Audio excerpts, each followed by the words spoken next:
Hi everyone, thanks for joining us again. Robert with Tampa Bay Auto Network, here to do a walk around with you on a 2010 Nissan Sentra.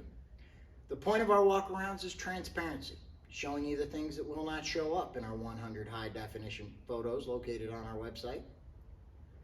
On this 12-year-old, 135,000 mile black vehicle, it is in average condition, which means it has quite a few cosmetic imperfections that I'm going to point out and keep walking around the vehicle in a way to save time.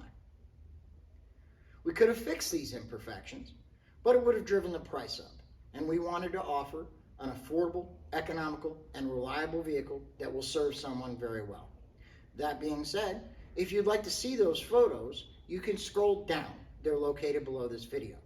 If you'd like to see a detailed vehicle description, just scroll up. It's located above this video.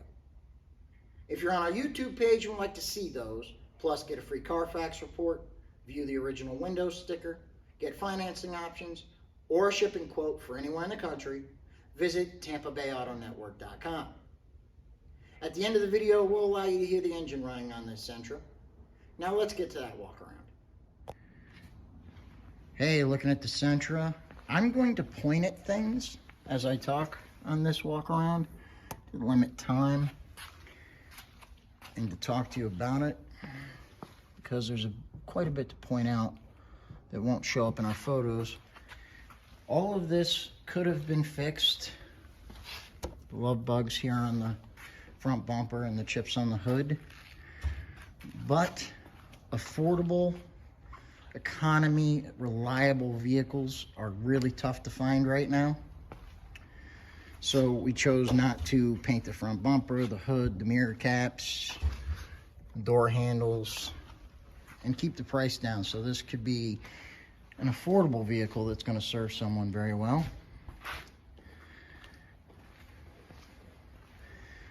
I'm pointing as I go. This has ice cold air. It drives incredibly well, and it is very economical, but it does have cosmetic imperfections. But if you're looking for something to get you from point A to point B reliably for a good price, this is definitely one you want to consider. Let's take a look at the interior. Okay, quick preview of the interior that doesn't show in the pictures, which is this side of the visors, the headliner, and the sunshade. As you can see, all are in well above average condition for a car this old. And the top of the dash, which has no cracks, chips. But if you have any questions about interior or exterior condition, please give us a call. We'll be happy to answer the questions.